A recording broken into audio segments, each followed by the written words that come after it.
Hello everyone, welcome back to my channel Jil English. I welcome all the teaching and learning community to my channel Jil English. In this video, we are going to discuss a very useful topic related to both the DSC and TET aspirants. ఈ వీడియోలో మనం టోటల్గా 2 rules నేర్చుకోబోతున్నాము. 2 rules అంటే ఇక్కడ టోటల్గా 4 rules నేర్చుకోబోతున్నాం. చూడండి, ఒక sentence more than 1 తో మొదలవుతే అందులో నౌన్ సింగులర్ అయి ఉండాలి, వర్బ్ కూడా సింగులర్ అయి ఉండాలి. ఒక సెంటెన్స్ మోర్ దాన్ 1 తో మొదలైతే అందులో నౌన్ ప్లూరల్ అయి ఉండాలి, వర్బ్ కూడా ప్లూరల్ అయి ఉండాలి. మరి రెండు ఒకేలాగా అనిపిస్తుంది కదా, ఇక్కడ కేర్ఫుల్గా చూడండి.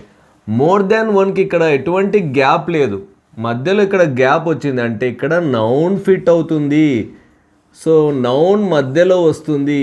మోర్ నౌన్ తర్వాత దాన్ 1 వస్తే ఒక రకమైన రూలు, మోర్ దాన్ 1 తర్వాత నౌన్ వర్బ్ వస్తే ఒక రకమైన రూల్.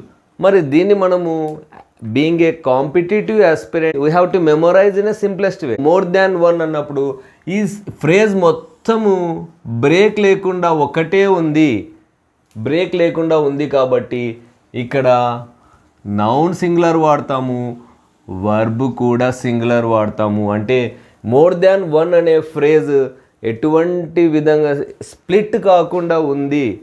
స్ప్లిట్ కాకుండా ఉంది అంటే ఒక్కటే ఉంది కాబట్టి ఒకటికి మనము సింగులర్ నౌన్ సింగులర్ వర్బ్. మరి ఇక్కడ మోర్ దాన్ 1 అనే ఫ్రేజ్ స్ప్లిట్ అయి ఉంది. Split gives the sense that plural కాబట్టి ఇక్కడ నౌన్ ఫిట్ అవుతుంది, నౌన్ కూడా ప్లూరలే ఉంటుంది, వర్బ్ కూడా ప్లూరలే ఉంటుంది. ఈ విధంగా మనం మెమరైజ్ చేసుకున్నాం. ఇప్పుడు మనం నేర్చుకున్న ఈ రూల్ని కొన్ని ఎగ్జాంపుల్స్ తీసుకొని ఆ ఎగ్జాంపుల్స్లో మనం నేర్చుకున్న విధానం హెల్ప్ఫుల్ అవుతుందా లేదా ఒక్కసారి క్రాస్ చెక్ చేసుకుందాం. చూడండి, more than 1 students was absent. We have to detect the error in this sentence. First మనం చూడాల్సింది మోర్ దాన్ 1 అనే ఫ్రేజ్ని చూడాలి. ఇది స్ప్లిట్ అయి ఉందా లేదా ఒకటే ఉందా, యూనిఫామ్గా ఒకే సింగిల్గా ఉందా, ఈ ఫ్రేజ్ అనేది స్ప్లిట్ అయి ఉందా లేదా చూడాలి. సో మనం నేర్చుకున్న రూల్ అదే విధంగా నేర్చుకున్నాం కాబట్టి స్ప్లిట్ అయి ఉంటే ప్లూరల్ సెన్స్, స్ప్లిట్ కాకుంటే సింగులర్ సెన్స్. సో ఈ మోర్ దాన్ 1 అనే ఫ్రేజ్ స్ప్లిట్ కాలేదు అంటే దీని తర్వాతనే నౌన్ వస్తుంది, దీని తర్వాతనే వర్బ్ వస్తుంది. మరి స్ప్లిట్ కాలేదంటే ఒకటి సింగిల్గా ఉంది కాబట్టి సింగులర్ నౌన్ రావాలి, సింగులర్ వర్బ్ రావాలి. సో మోర్ దాన్ 1 తర్వాత వచ్చే నౌన్, ఇక్కడ ఎర్రర్ని చూద్దాం. So students, is it a singular noun? No, it's not a singular noun కాబట్టి ఎర్రర్ ఇక్కడ ఉంది. సో ఇక్కడ ఎస్ని రిమూవ్ చేయాలి. మోర్ దాన్ 1 స్టూడెంట్ వాజ్ అనేది అసెండింగ్ కాబట్టి సింగులర్ వర్బ్ కరెక్టే ఉంది. సో ఇప్పుడు మనము ఎర్రర్ డిటెక్ట్ చేసాము, దాన్ని రెక్టిఫై చేసాము, సెంటెన్స్ కరెక్ట్ అయిపోయింది. More than 1 student was absent. Coming to the next sentence, more books than 1.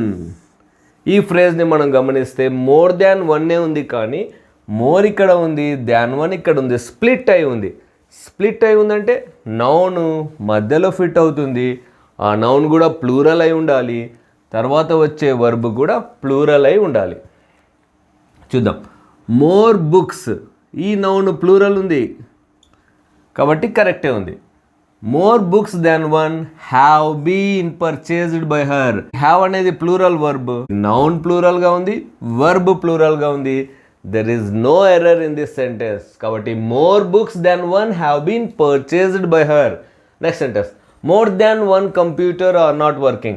Just identify the phrase more than 1. Split అయి ఉందా? లేదు, ఒకటే ఉంది.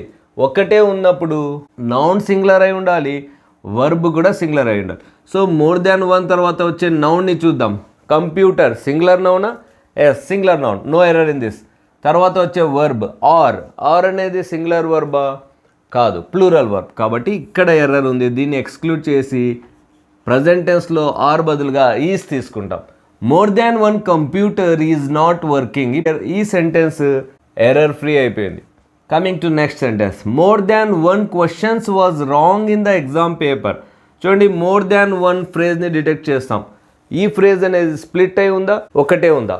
ఒకటే ఉంది, స్ప్లిట్ కాలేదు. ఒకటే ఉంటే ఒకటే నౌను, ఒకటే వర్బ్. సో దీని తర్వాత వచ్చే నౌన్ని చూద్దాం, క్వశ్చన్స్. సో ఇది ఒకటే నౌనా, సింగులర్ నౌనా? కాదు కాబట్టి ఇక్కడ ఎర్రర్ ఉంది, క్వశ్చన్ అయి ఉండాలి. So more than 1 question, follow అయ్యే వర్బ్ చూడండి, was singular verb. So verb correct ఉంది. Noun singular, verb singular. కాబట్టి నౌన్లో క్వశ్చన్స్ ఉంది, దీన్ని క్వశ్చన్గా మార్చాలి, సింగులర్ నౌన్ చేయాలి. So more then one question was wrong in the exam paper. Coming to the next sentence, more students than one. ఈ ఫ్రేజ్ని అబ్జర్వ్ చేయండి. ఇక్కడ మోర్ దాన్ వన్ అనే ఫ్రేజ్ స్ప్లిట్ అయి ఉంది. స్ప్లిట్ అయి మధ్యలో నౌన్ ఫిట్ అయింది. సో మధ్యలో ఫిట్ అయిన నౌను ప్లూరల్ ఫామ్లో ఉండాలి. స్టూడెంట్స్ ప్లూరల్ ఫామ్లో ఉంది, కరెక్ట్గానే ఉంది. సో తర్వాత వచ్చే వర్బ్ని కూడా మనం చూడాలి. సో మోర్ దాన్ వన్ అనే ఫ్రేజ్ స్ప్లిట్ అయి ఉంటే తర్వాత వచ్చే వర్బ్ కూడా ప్లూరల్గానే ఉండాలి.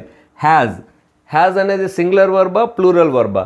Ascending, singular verb. కాబట్టి ఇక్కడ ఎర్రర్ ఉంది. ఎందుకంటే మోర్ దాన్ వన్ అనే ఫ్రేజ్ స్ప్లిట్ అయి ఉంటే దాంట్లో ఫిట్ అయ్యే నౌను ప్లూరల్ ఉండాలి, తర్వాత వచ్చే వర్బ్ కూడా ప్లూరల్ అయి ఉండాలి. కాబట్టి ఇక్కడ ఎర్రర్ ఉంది. హ్యాజ్ని మనం హ్యావ్గా మార్చగలిగితే ఈ సెంటెన్స్ కరెక్ట్గా అయిపోతుంది. More students than one have participated in the function. కాబట్టి ఈ వీడియోలో మనం మోర్ దాన్ వన్ స్ప్లిట్ అయి ఉంటే నౌన్ ప్లూరల్, వర్బ్ ప్లూరల్ ఉండాలి అని నేర్చుకున్నాం. మోర్ దాన్ వన్ అనే ఫ్రేజ్ స్ప్లిట్ కాకుండా ఒక్కటే ఉంటే తర్వాత ఫాలో అయ్యే నౌన్ సింగులర్ ఉండాలి, వర్బ్ కూడా సింగులర్ అయి ఉండాలి అని నేర్చుకున్నాం. మరి నా ఈ ఎఫర్ట్ మీ అందరికీ నచ్చిందనే అనుకుంటున్నాను. నచ్చితే ఏం చేయాలి? లైక్ చేయాలి. ఏం చేయాలి? షేర్ చేయాలి. ఏం చేయాలి? సబ్స్క్రైబ్ చేయాలి. Zeal English. Thanks for watching. Will meet with another useful video. Till then take care. By.